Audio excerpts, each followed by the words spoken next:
if anybody speaks Klingon, I think it's the dagger. It's a D like apostrophe K apostrophe like Michael Jackson. Remember when we first met John McClane? Argyle picked him up from the plane and took him down to Nakatomi Tower at the Christmas party. And the terrorists were overzealous, but it was sweet when they killed Ellis. And with a little help from Alan, John McClane kicked ass. Welcome back to Shat the Movies, the podcast where we answer the question, were the movies we loved when we were growing up really that good? Have you ever caught yourself thinking, why don't they make movies like they used to? Can you still remember spending your Friday night searching for the perfect movie rental at Blockbuster Video? Do you know what Blockbuster Video is? If you answered yes, then this is the podcast for you. I am one of your hosts, Gene Lyons. Alongside me is my white co-host, Big D, Dick Ebert. White power. Each week, we take a look back in time to decide if our favorite films still hold up. The movies we cover are chosen by you, the listeners, who generously commission the films you love. If you like to see all the movies we have covered, we'll cover one and choose one for yourself. Please visit chatpod.com and have a look. At the end of each podcast, we'll provide you, the audience, the number of wipes each movie take to get off your respective butts.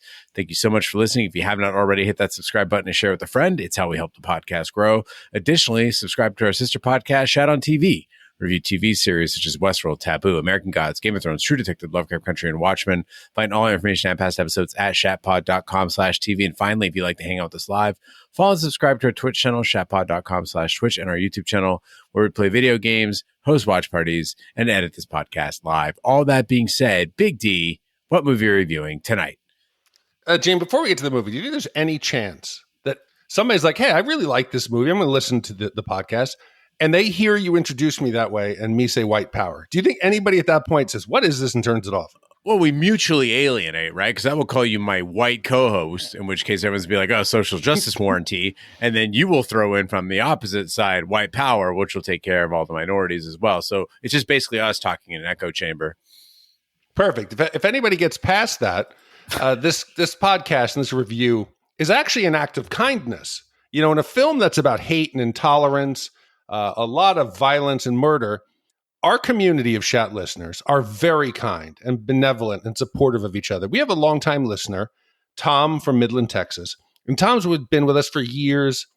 He's an older listener, recently had some health scares, has had some issues that have become challenging for him, and one of the joys he gets that brings him back to his childhood are films.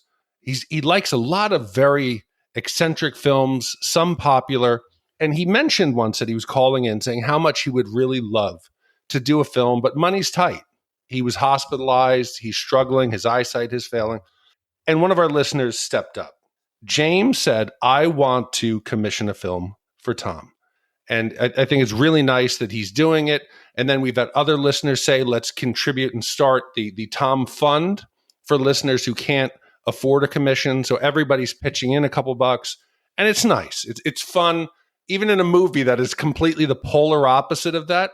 You know, if you want to think Roadhouse plus The Karate Kid 3 divided by common sense, and then you get tonight's film. It is the 1995 action martial arts film, Best of the Best 3. And James wrote in and said, greetings, Gene and Big D. I would love to commission a movie for Tom, and it has to be Best of the Best 3, no turning back. No turning back must always be said out loud in the most gravelly 90s movie trailer voice. No turning back. Tom is in it. Nazis get punched. There may be a clown. Yeah. Who knows what else? I've only seen the first Best of the Best and can't wait to attempt to find this gem. Much love. And that comes from James, who commissioned it for Tom from Midland, Texas, way back in November of 2024.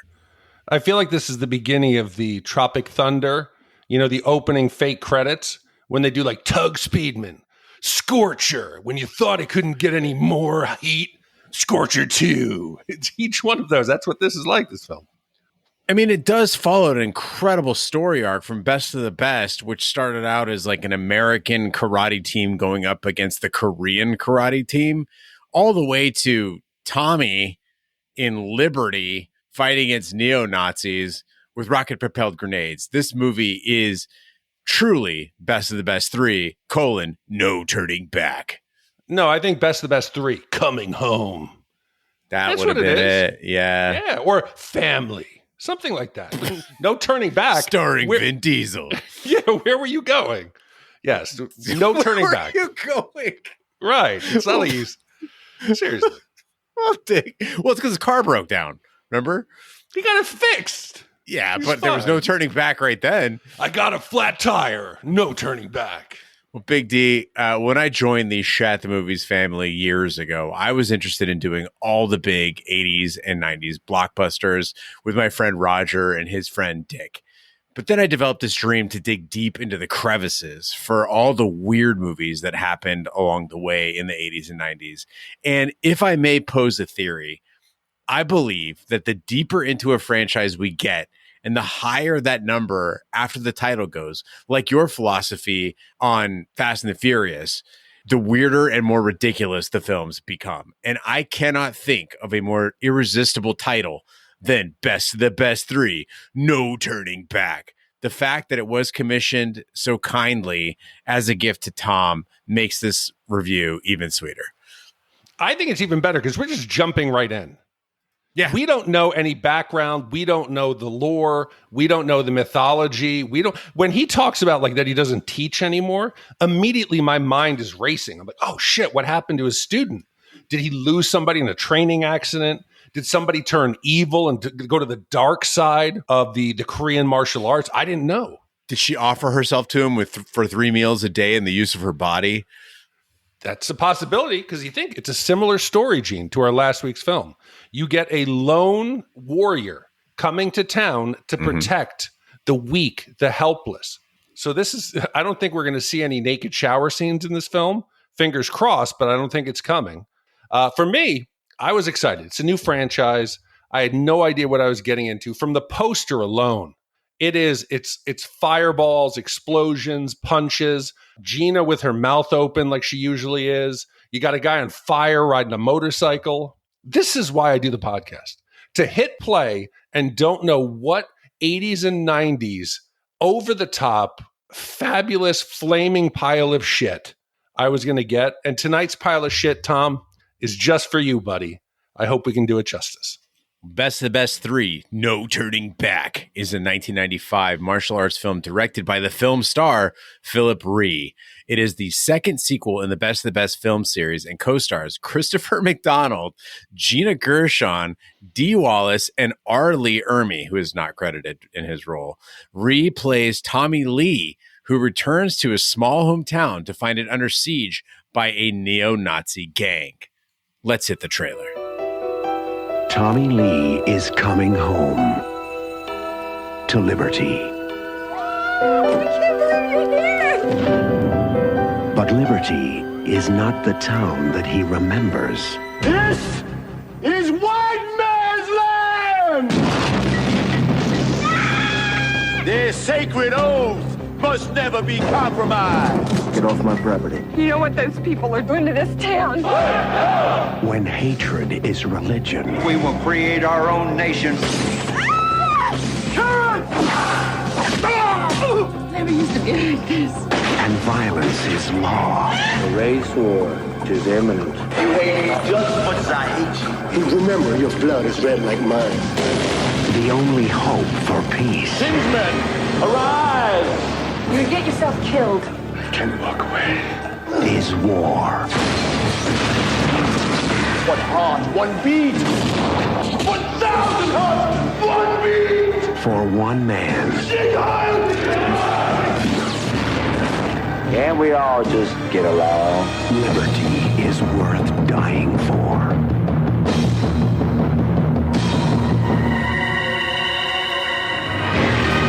Best of the Best 3. No turning back. In the small town of Liberty, a vicious group of neo-Nazis terrorizes the populace, most recently murdering an African-American pastor and setting fire to his church. While visiting his sister and brother-in-law in Liberty, Tommy Lee crosses paths with the group's leader, Donnie Hansen, played by Mark Rolston, and is drawn into the conflict when his sister is attacked in their car. Big D, if we were playing a game called Okay, Stop, where I could just hit a buzzer as soon as I had a social justice warrior thing to say, I'd be slamming on that motherfucker in the first few minutes of this movie. Best of the Best 3 is going out of its way to create the most non-threatening blacks on the planet. You have to see it to believe it. They go to church. They wear glasses. The kids wear dumb hats. They have children. They walk around in wheat fields. I think it's wheat. I'm not really agriculturally inclined. They sing in a choir. They preach nonviolence. America, if you're listening, minorities do not need to be meeker than white people to deserve equal rights. If Reverend Phelps, who gets murdered in this movie, spoiler alert, was in the pulpit at his church yelling Black Power and all cops are bastards, it would still be wrong to firebomb his church and cave in his head with a baseball bat. But dude, he's going to turn the cheek, Gene, or from the bat, even at least. Yeah, he's not above it. He's in mortal danger, but he's going to preach the gospel. He's going to tell everybody about, what's hate going to get you. We can all survive and get along. And yes, they're comically meek. And they are the most vanilla. You have the audience almost being like, let's make this group of blacks have to be the kindest so they're not dangerous at all. They fucking bust them into the white kids' school and they're like, look at these blacks. They're so nice. And they're like, let us sing and dance for you, massa. Yeah, there's graffiti on the side of the wall. Nobody acts surprised. They're just like, oh, we got to turn the cheek like the pastor said. But at least we're getting the comical victim. And now we're going to get the comical opponent. And I think they're equally ridiculous. When we meet this racist gang of Best of the Best 3, it's clear we're not dealing with an elite villain. This isn't even Roadhouse, right? Where you got the wealthy guy with his high-powered mercenary army with Bigfoot and motorcycles and all kinds of firearms. No, this is a different group. We're dealing with the dumbest neo-Nazis ever put on film. They can't even spell, Gene, the N-word. They misspelled the N-word, their own slogan of hate. I think they misspelled get. They look like the biggest group of inbreds you could ever find. And it seems accurate. Okay, I don't want to paint all white supremacists with one broad brush, but I think I need to. And if we lose any white supremacist listeners, I'm okay with that. Whenever you see people protesting, Gene, about the whites being the superior race and, we got our genes and Aryan nation, why is it always the toxic Avenger? It's always the group of like overall wearing hillbilly hills have eyes misfits. Why are they always the least impressive humans in the room who are screaming about being superior? Lions. That a Jewish name? Big D, there's a scene where all these neo-Nazis, they show up to the council meeting. And I think the point is that they're there to intimidate the residents of Liberty into selling them land for their headquarters. So the town all gets together. They're going to have a vote on this. And as they're getting ready to vote, all of the neo-Nazis come in there just standing in the back yeah, I'm trying to look tough or whatever. They are not doing themselves a favor here. They're shooting themselves in the foot with that one. Who the hell would want these guys as a part of their community? They don't look scary. They just look fucking weird, especially Tiny. The rapist, he's like this giant dude. He's always half naked. He's oiled up. These guys, there is kind of a homoerotic sort of vibe to them too. I don't think they're just white supremacists. I think it would be funny if the white supremacists said, why do you guys hate us? Because of our beliefs? And they're like, no, we hate you because you're gay. And they're like, we're not gay. We just hate the blacks. And they're like, no, you're homosexual, aren't you? When we were in New Orleans for my bachelor party, it was during Pride. And I swear I saw all these guys hanging out. And you notice they have a couple of them. If you really pay attention, that look like they're a bit fabulous. They're preppy. The guys who are wearing, instead of the Carhartt pants, they're wearing little stylish golf shorts and multicolored suspenders. Maybe those guys got looped into this gang by mistake. And they're the united colors of white supremacy. They were. And we see that's why they're maybe not the most loyal at the end of the movie. But I'm excited, Gene. This is a new action hero for me. We have the Van Dams. We've had the Stallones, the Schwarzeneggers. Think of all the action stars that we've done. I get somebody new here. So I'm I need to see what Phillip can do. I need to see, is he credible? And the first fighting scene, this should be the pinnacle, best of the best. This is the third movie. This is the best of the best of the best.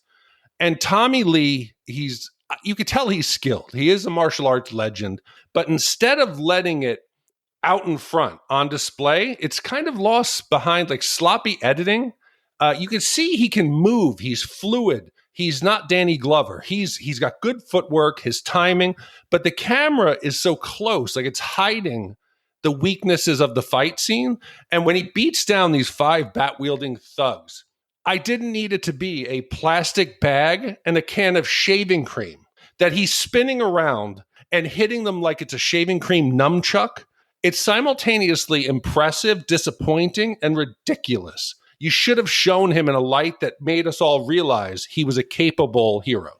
And yet, this might be the most grounded fight we get in the entire film. Later in the movie, Big D, if you recall, Tommy kicks 3 guys off of dirt bikes in one jump. He jumps up, kicks 3 guys off their bikes. And I know exactly how that conversation went because Phillip Rhee starred in this movie, but also directed it.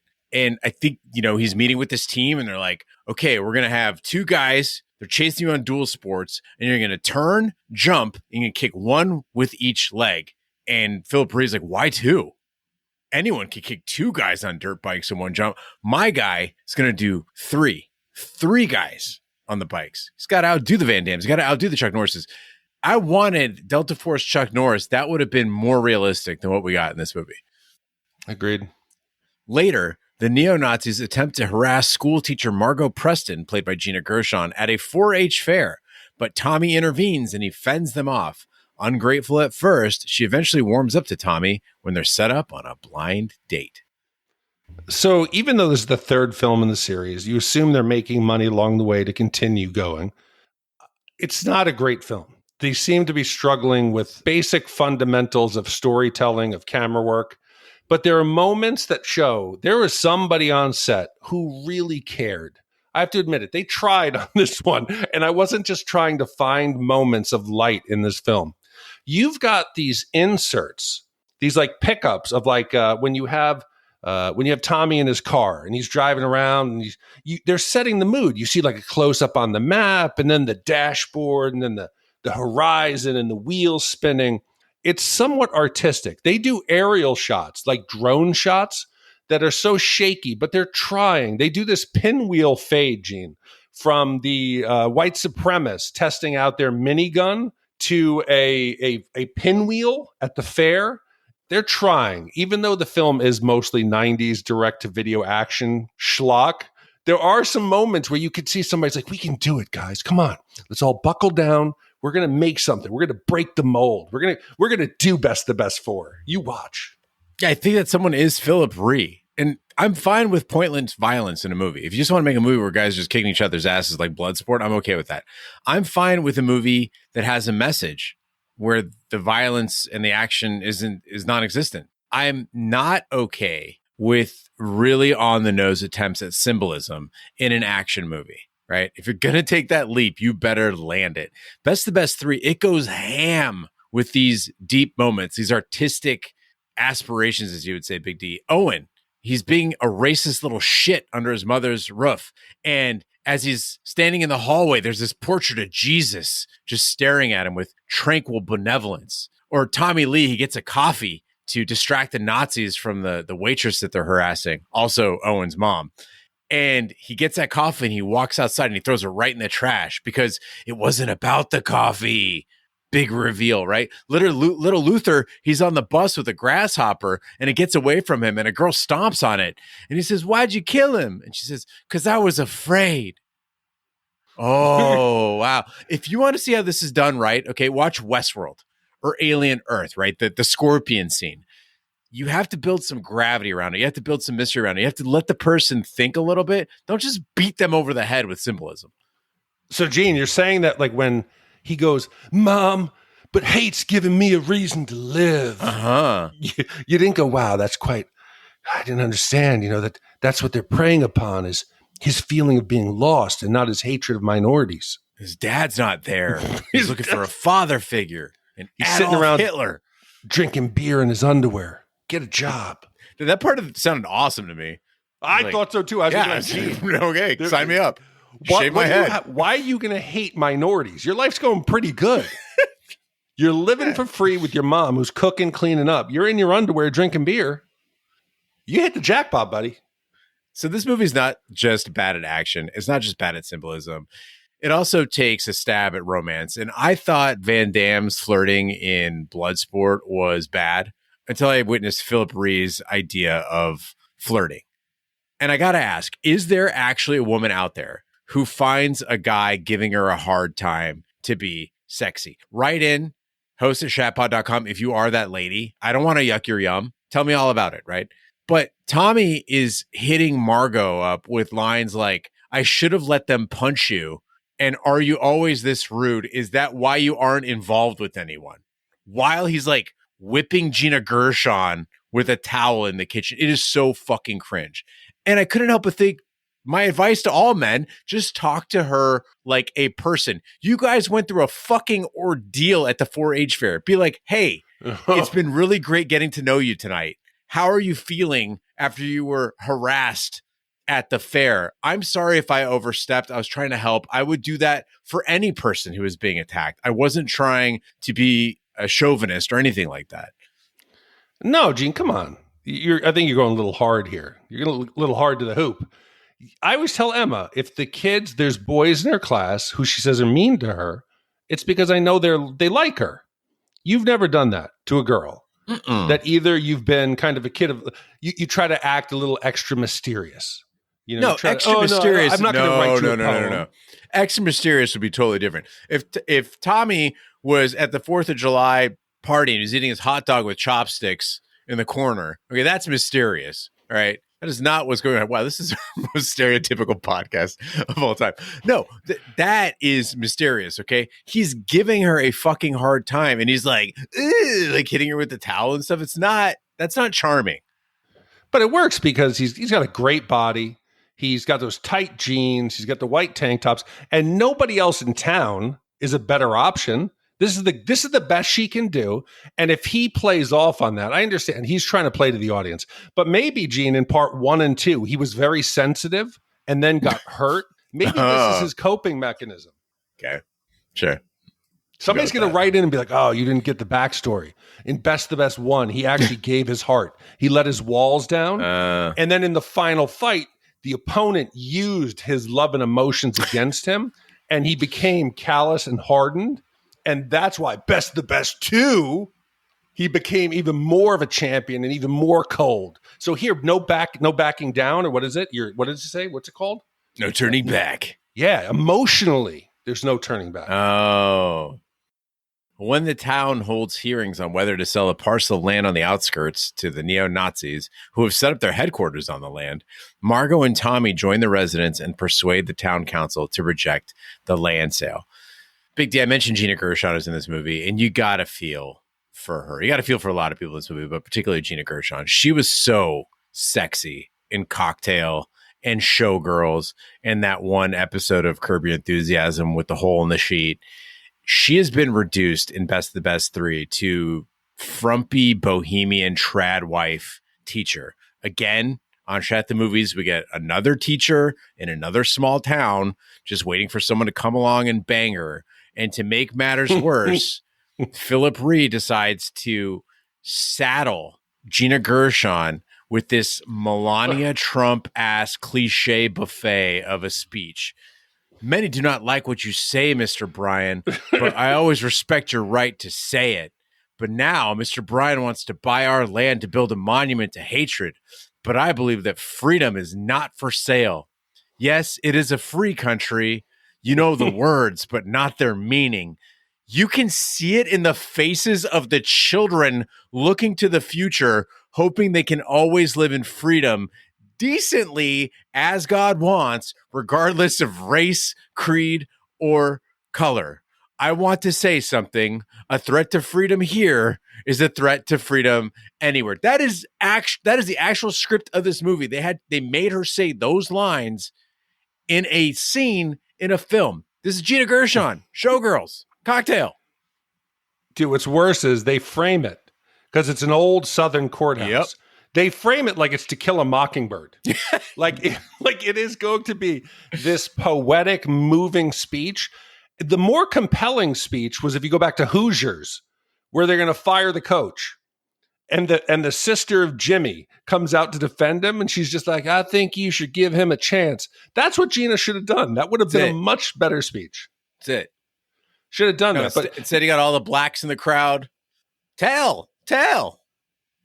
Were there any blacks in the crowd besides the head of the school? No, that was her. But that's the only one? No, they put the other ones in the balcony. Was Luther there, or did they leave him at home? Where was Luther? I'll get to Luther later. Luther was learning to play baseball. But you're talking about this is a crime against Gina Gershon. This is a crime against a lot of people.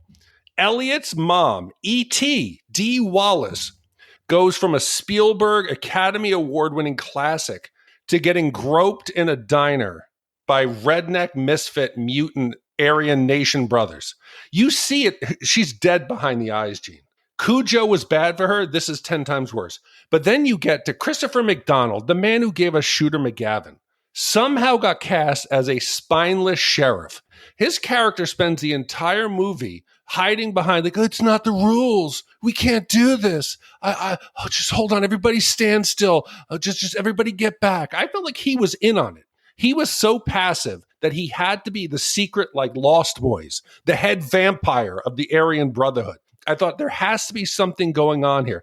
His wife gets assaulted. His son gets kidnapped. The town is getting burned down, and he does nothing. It's infuriating to watch because McDonald, he's got charisma. He's got presence. He's played a badass, and the script neuters him completely. And Tommy calls it out for being useless. He is the cuck sheriff, Shooter McGavin. I don't know how you wasted him in this film.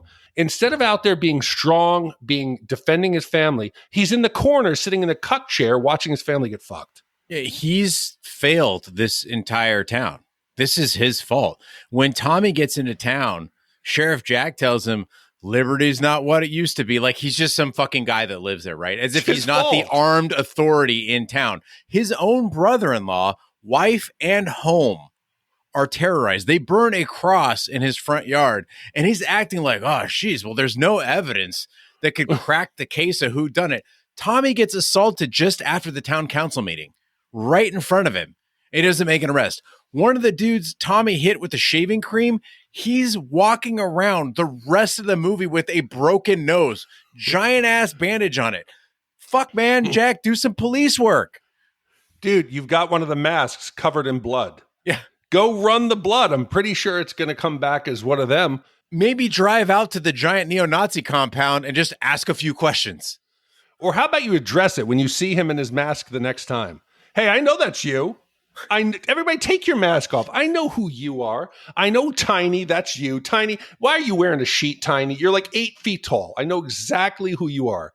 Donnie, I know that's you. You can spot everybody. But little Luther, Gene, we've let him go too far here. He's the son of the pastor, correct? Yes. Okay. There's Luther Sr. and Luther Jr. Luther Jr., he sees his dad. Oh, Dad, love you. I'm going to go sing. They get on the Baptist shuttle, and they go off to the school. Dad disappears.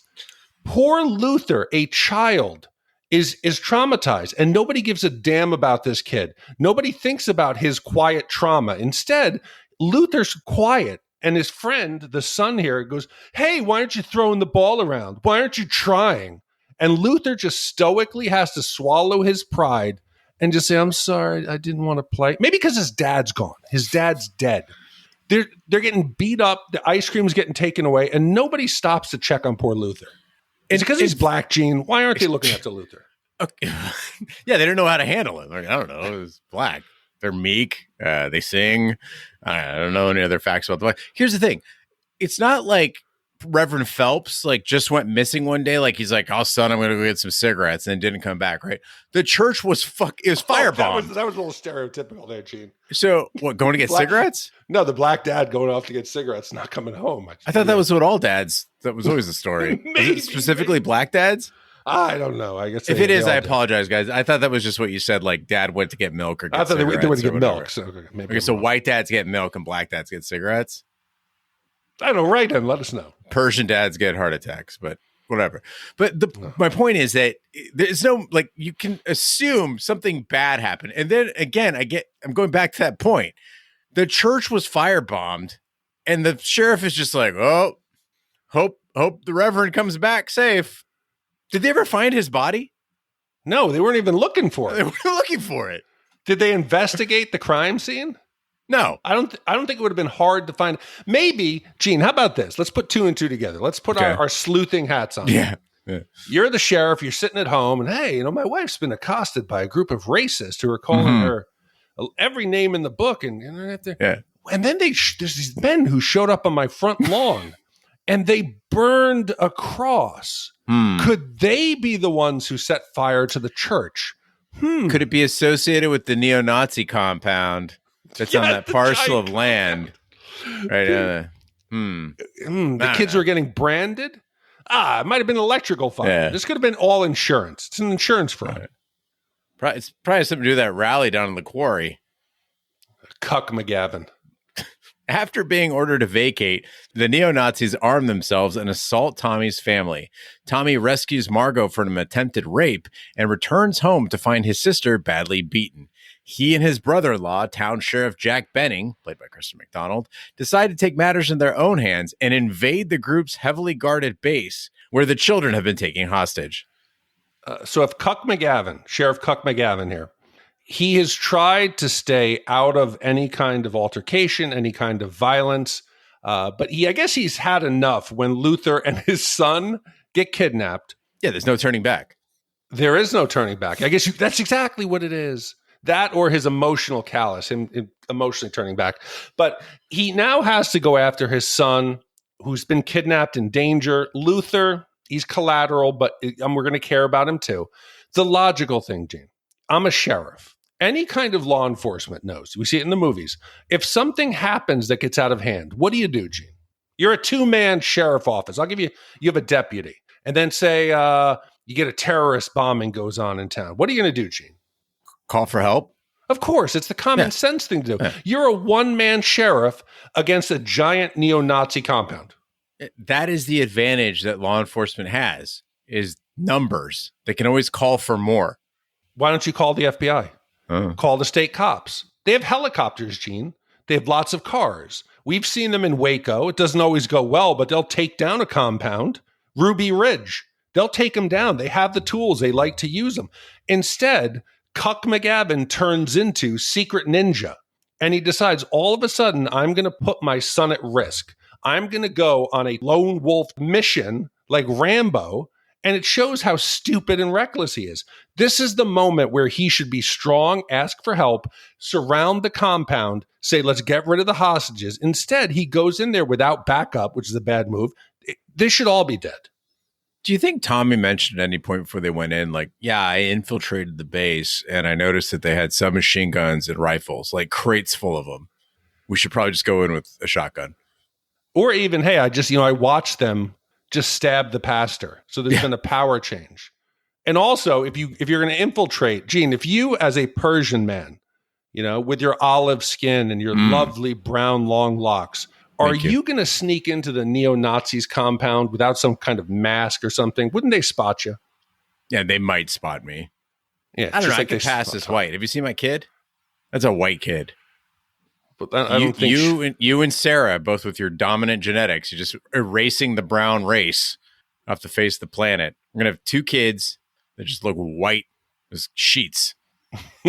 That's poor choice. But listen, they go in there. No regard for safety. Tommy blows up an entire barn full of C4, does not verify who's inside. He's like, I got some shotgun shells. There's some C4. Let's blow it up. Could be a bunch of neo-Nazis. Could be kidnapped kids. Could be the Pope. Exactly. Who cares? We have the budget for an explosion in our $5 million budget. I initially thought, Big D, that the point of this mission was to rescue the boys. I thought that's what they're going to do.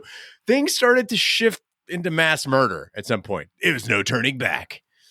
Did you notice any funny prop? We got C4s, we have miniguns, we have automatic weapons, dirt bikes. In the knife fight, Gene, did anything stick out to you as being the a bit Klingon odd? Dagger? That was the Klingon. I think it's called like the Dajuk dagger with the guard that pops out the side. Did somebody pick that up at like a Comic-Con and not realize what it was? No, man, I think this thing rings true. I think that neo-Nazis love like fucking weird knives. Like they were the guys at the mall, at the knife shop, getting like This thing's got a dragon on the hilt, pokey things on the side. I love it. Love it. It would be fun if we'd seen like his room and he had like a Star Trek or like a Klingon poster or something that he was cosplaying in between being Worf, that he would then cosplay as a white supremacist. He would have used a katana, but it was Asian, so it was like, use this instead. Klingons, not a real race. I'd like to put one thing to rest during this podcast. There's a saying in this movie that you can't fight hate with hate. And you hear that shit every time there's a protest against an injustice. See it all the time on TikTok and Instagram. And I got to disagree. You can fight hate with hate. And in fact, it's quite effective. World War II, for example. Let's imagine, unless you ask Roger, let's imagine, for instance, that Tommy, he's at the diner. These guys are grabbing the waitress's ass. They're spitting on him. They're fucking with him. And he just starts a fight in that diner and he kills every fucking neo-Nazi in the place. He's got kitchen knives. He's, hitting him in the head with pots and pans and whatever. He gets arrested by the sheriff, who happens to be his brother-in-law. And then he gets judged by the fine people of liberty. They're being terrorized by the neo-Nazis. They fail to indict, roll credits. It's over. How about you hire him as a deputy? Yeah. Deputize him. Deputize him. Now you got two sheriffs. Yeah, like Tombstone. Yes. If every time clear white nationalists, I'm not talking about Uncle Roy who says something racist, clear white nationalists like these guys show their faces, they just had their asses kicked, the world would be a better place, full stop. There's no fucking conversation with them. There's no loving them out of their hate, which we see at the end. Hansen doesn't come around, right? He still wants to kill even after he's being shown mercy. And people will say, well, Gene, if you're going to say that about white nationalists, what if people said that about Black Lives Matter people or Antifa? I would answer that by saying that you are probably a white nationalist. We have to agree, people, on one thing. Nazis are pieces of shit. Every single Nazi, the end. Hey, everybody. I think this might be our last podcast. I think we've really hit all the notes. But I want to roll this back, Gene, a little bit, right? I want to roll it back. And it was a thought that I've had. I heard somebody say it. I can't attribute it, give credit to it. Instead of talking Antifa, this large group, Nazis, this and that, I want you to tell me if I'm being old man on the porch or if there is some validity and truth to this. That today, the younger generations have never gotten punched in the face. They've never had accountability for what they've said. Through most of their life, they've been protected, coddled, told their feelings mattered more than others and that they couldn't say anything wrong. And nobody's had to actually go up to someone, say something inappropriate, and get hit. They can be keyboard warriors. I learned when I was young. I said something stupid to an older kid who punched me in the face. I learned in the future, I need to be selective on who I say things to in public. Have we lost the true accountability for the things that we say or do? Well, I mean, I think that cuts both ways, though, right? Because in the same sense, then a person with Christian nationalist leanings could say something like, well, yeah, but the gays need to learn then that they can't just go around saying gay stuff and doing gay stuff because they might get punched in the face too. People need to learn to act right, and the blacks need to learn to keep it down, like that is the flip side of that coin. But I do agree with you. I do agree with you that, yeah, a lot of people need to get like fucking answer for their shit. And you see it to a degree, right? Because look, like I see it as like there's a spectrum, right? You've got one side of the way people will act face to face. Then they'll act a little bit worse in their cars, right? Like people will do shit in their cars they would never do if you were both walking on the sidewalk, right? And then from the car, you go to like online where people are just the absolute fucking worst. Like I have seen so much anti-Islamic shit in the past couple of days since Mamdani was elected mayor of New York that I was like, oh my God, are we back in 2001? Like it feels like the Gulf War all over again, right? People talking about getting goats pregnant and Sharia law and like they're going to gang rape all the women and stuff. And I'm like, where the fuck did this all come from? And it's fucking keyboard warriors, right? And I always have to remind myself, remind the King Bee, remind everybody I know, like when you go outside and you just talk to fucking people, that is not most people. That is people online. Yeah, and for listeners who haven't been with us for a while, or this is your one time coming in, this is why I got fired from Olive Garden when I got out of the service. One of the kids who was a server there with me was running his mouth and put his finger in my face and said, "I didn't ask for your opinion. I'll come back and give it to you in a minute." And I said, "Oh boy, I'll be here waiting for it." The kid came up, and I know nobody had ever corrected this kid. I grabbed him by the throat. I was fired, but I hope in some little way, Gene, I saved him from a worse ass kicking one day. I'm not going to say something that could end up in court, like if this podcast is subpoenaed and stuff, but I spent a lot of time preparing for that day. Like, not that day, not the day that Hansen is preparing for. No, but the day when my services are needed to correct someone's life, and I'll be happy when you get to. the cowling. Yeah, when I get the cowling. Well, after a climactic fight, the children are rescued, not blown up, and Tommy defeats Hansen in single combat, but refuses to kill him, knowing that it would only further his message of hatred. As Tommy turns away, Hansen takes aim at him with a rifle, prompting Owen Tucker to shoot and kill Hansen, brokering a new peace in the town somehow. The ending scene shows the murdered pastor's child reading from the Bible and the church being rebuilt. So, Gene, we've seen some wild rescues. We've seen Chuck Norris and the Delta squad come in with motorcycles and rockets shooting out the back. We've seen Rambo getting a Russian Hind helicopter and swooping in and saving those American POWs. I have never seen a Baptist blue school bus used as a vehicle of rescue. Margot comes flying through the gate in that giant baby blue school bus like she's leading a Sunday school kids class in Mad Max. Back it up, Margot. Back. It's chaos, dude. Bullets are flying. Margot's driving crazy. Racists are driving for cover. And this is when the Jesus party bus saves the day. Gene, I laughed out loud. The bus breaks down. And there's a bad guy. I guess he's not been trained up on how to use an RPG. And they have these crates of weapons. So white supremacist goes over. He opens up the box slowly. Margot's like there. She. The bus won't turn over. We've now got Shooter McCuck has been wounded. We've got Luther Jr. and the son. They're in the bus. The white supremacist finally gets the rocket loaded. He looks up. He sights up. He takes his time. The bad guy's aiming. He shoots the rocket, and does Margot be like, "Kids, come here, let's go"? Margot throws her hands in the air. She runs out of the bus, Gene. Jesus is going to save the kids.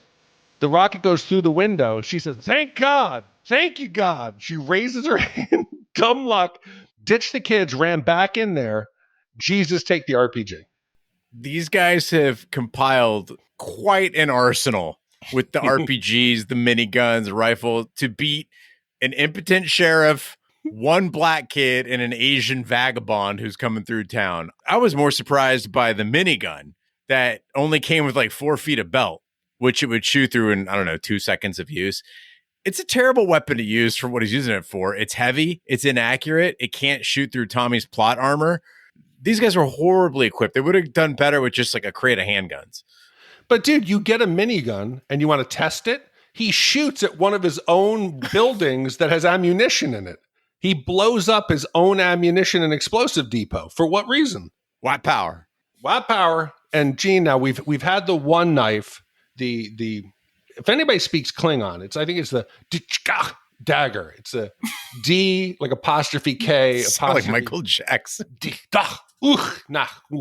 So the dagger that we used in the Klingon dagger. And we get the grand finale here. And I'm thinking we're going to get Roadhouse. We're going to get I used to fuck guys like you in prison. We're going to get Dalton. We're going to get blood. We're going to get Dalton ripping out some dude's throat with his bare hands. It's going to be an epic fight. It's going to be the grand finale of best of the best of the best. There's going to be some redemption. Tommy versus the Aryan leaders. It's going to be intense, man on man, dual knife fight instead. It was like they filmed the dress rehearsal. The slow, awkward, okay, you almost needed, hey, you go to the left, step, okay, lunge. It was like the rehearsal of a school play in halftime, slow motion. The choreography was stiff. The punches, they didn't get behind them. The villain, he's holding the knife. This is Boggs from Shawshank Redemption. He's the one who rapes Andy in the shower. He was in also Aliens as one of the, him and Vasquez held the heavy gun. I don't think he's been in a knife fight before, because it's just like you can tell if somebody has thrown a football. You can't fake it. If someone's thrown a baseball, he's stabbing and lunging like a kid at sleepaway camp, pantomiming a knife fight. Everything is sloppy and slow and weirdly polite. I as someone who's been trained how to disarm with a knife, Gene, if somebody came in and you were sparring with him, would you have thought I'm in danger other than he might fall and like trip me? No, Hansen doesn't bother getting the knife anywhere near Tommy. This is actually one of the things that we run into a lot when people are first learning weapon defenses, is you have a bad partner in the attacker, and they're not getting the knife anywhere near you. And when they're doing that and you're trying to defend appropriately, you put yourself in danger because you would never do that. If some guy is swinging a knife around closer to his own face than mine, I just run. Get the fuck out of there, right? Grab something and throw it at him. Get a weapon to distance yourself, a makeshift weapon, whatever. Don't bother defending if the guy is swinging a knife at himself, basically. And you forgot to mention, Big D, the entire like Aryan Brotherhood. They're all standing around like the background guys in Street Fighter, right? They're all holding rifles. Not a single one of them shoots Tommy at any point. There are times when Tommy has the upper hand. There are times when Hansen's life is in danger and they don't help him out. You know how many of those guys have an itchy trigger finger to be shooting an Asian guy in Liberty? They've got to be the most reluctant bunch of fascists since Hogan's Heroes. Dude, on top of them, they have a reason to kill them. They've murdered like 35 Aryan brothers. Forget about like the philosophy that I'm like, okay, hey, everybody, let's be tolerant. We can make a better world. Let's turn the compound into a kid's retreat. You know, we're going to do good with it. You'd be like, fuck you, man. You just shot my brother. You know the guy you blew up in the C4? That was my uncle. You know, you've killed 5 of my good friends here. I'm going to get revenge. Instead, all of them flip to pacifist, and they're all ready to kumbaya, hold hands, and carry young Luther out on their shoulders. Now's the time in the podcast where we give our Shat score for best of the best 3. No turning back. Shat scores our way telling you how many wipes the movie takes to get off your respective butts. 0 wipes is a perfect movie. It's when you jack the cook. And 5 wipes is an absolute disaster of a film. It's when you let Hansen hurt your family. I'll go first, Big D. Mark Rolston, who plays Hansen, he is acting his ass off. Not great with a knife, really good at playing a despicable racist character. We were watching it and I looked over on the couch and Sarah was like visibly upset. She's clutching the baby. Her jaw is clenched and her eyes are kind of teary. I was like, what's wrong, man? Like I thought something had happened. And I just hate him. He's bad. They're so bad. Yeah, that's good acting. Mark Rolston, great. Everything else in this movie is awful. I did not like the fight choreography. I did not like the symbolism. I did not like what they did with what I imagine was a fairly expensive cast, although they did the whole movie for $5 million, which is smaller than the budget of Best of the Best 2. So they must have gotten everybody here at a discount. Maybe everyone had fallen on some hard times. It was the mid-90s. I got to go 4 wipes. I don't know. I think you're being kind of hard. I think the movie, it's what I expected. In the genre, it was the lone cowboy rides to town, defends the weak and the needy. I had fun with it. I think 2.5 wipes. I think you're confusing the fun we just had with the fun that you had watching the movie. Actually, no, I take that back. You probably did have fun. I had fun watching the movie, but I don't think that's what they were going for. I think they were trying to have they did have the clown scene. He did kick a bunch of guys' asses in clown shoes, and apparently Tom was there. So maybe I'm wrong on this, but it's not a good movie. It is a below average film. Do you think Gene, they made 3 of them. Okay. And this wasn't like where we had Speed 1 and 2 and you got rid of Keanu and then you brought it in and put it on a cruise ship. There's 3 of them here that are pretty good. But Gene, this could have led to John Wick. You as a dog lover and lover of your wife, were you more viscerally affected by finding your wife spread eagle on the table, or that they just shot June right on the floor? Oh, in the one scene, it would be the June being shot. Yeah, we glanced over the whole dog. They killed the dog. Murdered in this movie. Yeah, murdered the dog. And then he they was leashed up. Gina. He didn't have a chance. And it didn't look like a violent dog. No, he was so sweet. He was a good boy. You could have walked over and tickled Roosevelt. his tummy. Roosevelt would Rosie. have definitely. Yeah. Justice for Rosie. Why didn't they take Roosevelt back to the compound? Yeah, and then he's you could have probably rescued racist. Roosevelt. Yeah. I saw him growl at Luther. Jesus Christ. All right. So what are you coming in with? Through 2.5 wipes. Okay, 2.5 wipes from you, 4 wipes from me. That gives us an average wipe score of 3.25 wipes for best of the best 3. No turning back. Okay, Gene, there's no turning back at this point. Our scores are locked in. That now ties this in the 188 spot with Clerks, The Final Countdown, Liar Liar, Halloween 3, Season of the Witch, another third installment, Go, and Gattaca. Okay. I know you're a little kind. I know my score is too kind. You know, but we feel good. This was a feel good, warm fuzzy podcast with a lot of hate for neo-Nazis, and I think it's all right. I think it's going to be okay. We've done 400 something of these. Right. That's I one smiled kind even score. at the inappropriate moments. Yeah. So that might say more about me than it does about the film, but Reverend gets his head bashed in.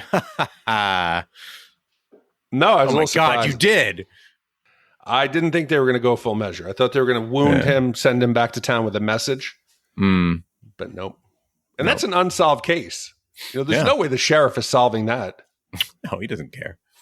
Do you think Best of the Best 4 is Luther Jr. grows up and he insists on being trained by Tommy? And Tommy's like, no, they did kind of preview that. What would you call it? Best of the Best 4? Well, the real name is Best of the Best 4 Without Warning. Is that what it actually is? Yeah, it's what it really was. I was Road to Redemption, maybe something about vengeance. Yeah. Oh wow, this is gonna blow your mind. Phillip Rhee must just be like the most connected guy in Hollywood, because for Best of the Best 4, an LA police detective played by Ernie Hudson is pursuing Tommy Lee, investigating police corruption and counterfeiting. And it also has Tobin Bell in it. Tobin Bell was he plays Jigsaw, Jigsaw from the Saw movies. Uh-huh. Tobin Bell and Ernie Hudson and Phillip Rhee. You know who else was in there? The teacher from the Breakfast Club, Richard Vernon, the one who had the no way. Yeah, the one who ran detention, and he was also in Trading Paul Spaces. Gleason, Paul Gleason. Yeah, Trading Places, where he gets raped by the monkey. Jesus, I think that. Do you remember? You know what I'm talking about? No, I do remember. Yeah, no, I think that this must be one of those cases where Phillip Rhee is the most like one of those guys, who's just so well liked that he's like, I'm doing this project, and people are like, fuck, okay, I'm in. It's not about the money. They just want to hang out with him. He's that nice a guy. I could see that. In the way he walked out after all those explosions when he blew up the neo-Nazi compound, and he walked out like Rambo with his shirt off, that slow walk with the oiled up and bloody. I want to hang out with that guy. Yeah, plus he's a good-looking dude. He seems like he's fun. Yeah, he'd be all right. Anyway, yeah. Before we close out Big D, got a couple emails to hit. The first one is about the age of innocence, and it comes from Lauren, who writes in and says, Dear Shat the Movies team, I'm writing you with a sincere request and a bit of a challenge. I'd love to hear your take on Scorsese's Age of Innocence, a film that trades his usual gangster genre for a romantic drama featuring opera, longing glances, and the quiet devastation of emotional restraint. I know it's not your usual territory, clearly, but what this movie does have is an impeccable cast, including Daniel Day-Lewis delivering one of the most quietly tortured performances of the 90s, Michelle Pfeiffer radiating heartbreak and defiance, and Winona Ryder playing the most terrifying kind of antagonist, one who never raises her voice. This is a film about the violence of silence, the cruelty of good intentions, and the unbearable weight of doing what's right. It is a slow motion tragedy wrapped in lace and social codes. To quote Ellen Olenska, you gave me my first glimpse of a real life, then you asked me to go on with a false one. No one can endure that. I've watched this movie countless times, from the costumes and set dressing to the most beautiful romance scenes I've ever seen that still make my stomach clutch. You've tackled Titanic, Cruel Intentions, Showgirls, and The Notebook. I truly believe The Age of Innocence belongs in the pantheon, not because it's loud, but because it's quietly devastating. Warm regards, Lauren. We haven't done The Notebook, have we? Not to my recollection. Do it. She said we did The Notebook, right? I don't think so. I mean, I need to do The Notebook eventually, because I know what happens, the basic plot, but I have not seen it. But Age of Innocence with Renee Zellweger? No, The Notebook is he was in the Blade Runner, the 2049. Ryan Gosling. I love Ryan Gosling. I believe and it's James Ryan Gosling. Marsden from Westworld. Can you look it up? It is, right? Yeah, it is. It's Ryan Gosling. Yeah. I just remember him out in the rain. I want to do that one. And he's like, "What do you want? What do you want?" Yeah, I've seen the meme. Yeah, that one I'd love to do. But I normally hate period pieces. But for Daniel Day-Lewis, it's an Academy Award-winning film. I'm sure, Gene, have you read the book? Do you know what this is based on? This just seems like it'd be right up your alley. No, I have not. But it does seem right up my alley. I am a Wuthering Heights, Jane Eyre, Winona Ryder. Yeah, I'm all about this. And I like Scorsese. So let's do it. I love a challenge. And a lot of these films that we think we would never love, like Magnolia. The best three. If you told us like Magnolia, I thought it was going to be pretty bad. It was pretty bad. No. This self-indulgent crap. Sorry, Ash. That Amy Mann song that they did the video, I liked it, Magnolia. So bad. It's Raining Frogs, Gene. All right, Lauren. It sounds like we're in. We're up for it, yeah. And the next email we got is from Mike. He said, "Hey guys, listener from the UK here. I just want to make you aware of a possible issue with the RSS feed URL. I'm getting an error when accessing the pod via Podcast Addict on Android. I've tried to delete and add back the subscription. Same error each time. I've attached a screenshot. Thank you for the pod. It's a brilliant listen, and you guys are highly appreciated by many people. Best wishes, Mike." This one I did not see. Let's see. Pod Addict. Let me look it up, because there was recently a couple outages that affected. Okay, so some of them were affecting Spotify. Well, it affected Spotify. Then there was one that affected, because AWS had an outage, and then there was a couple other. But yeah, I'm on it now. Yeah, we've gotten a few messages on Facebook as well, Mike. I don't know what's going on. I don't think it's like we haven't changed anything about our setup, but we'll certainly troubleshoot it. So, guys, if you are still getting errors, please write in host@shatpod.com or let us know on Facebook or Instagram, and we'll definitely look into each individual one.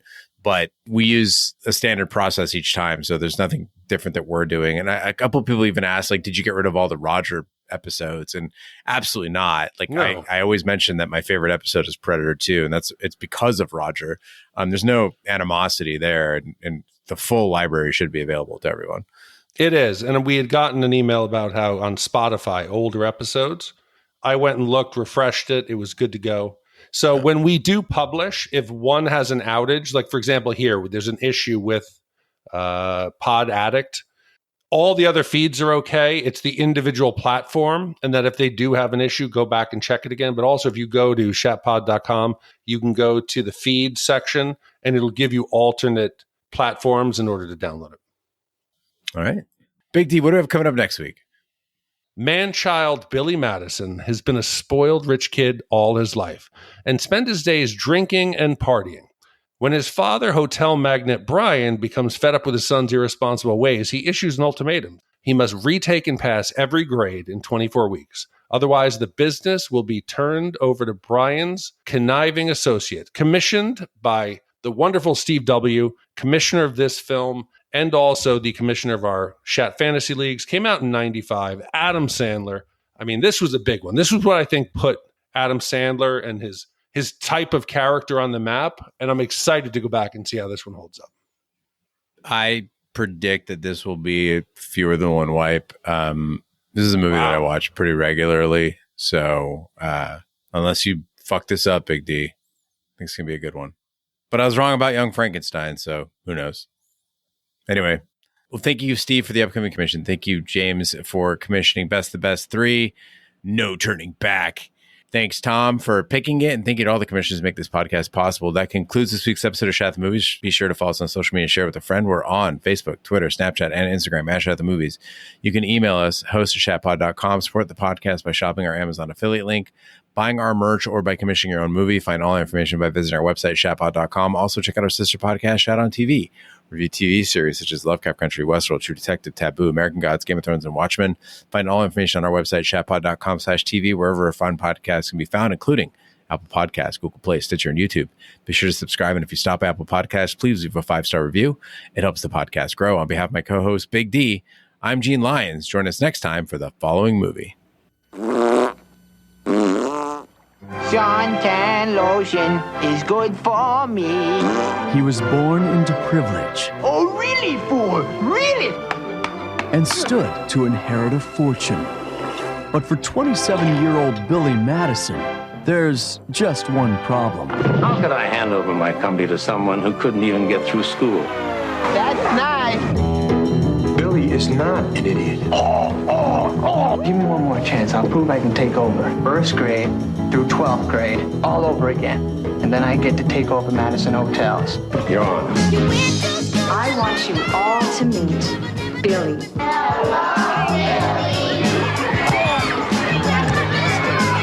You want some more of that? I didn't think so. Don't you think it's a little pathetic that just because of who your father is, you get to come to school all over again? Yes, I do. I heard he's retarded or something. Good morning, class. So let's all open up our Reading Is Fun books to page 69. 69. Where's Billy? He's in school, man.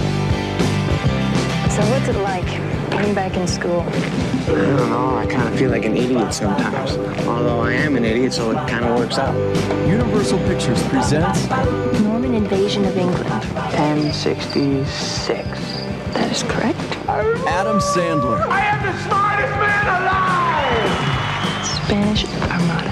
1466. 67. Billy Madison, 1469. 1514. 1981. God, give me the answer!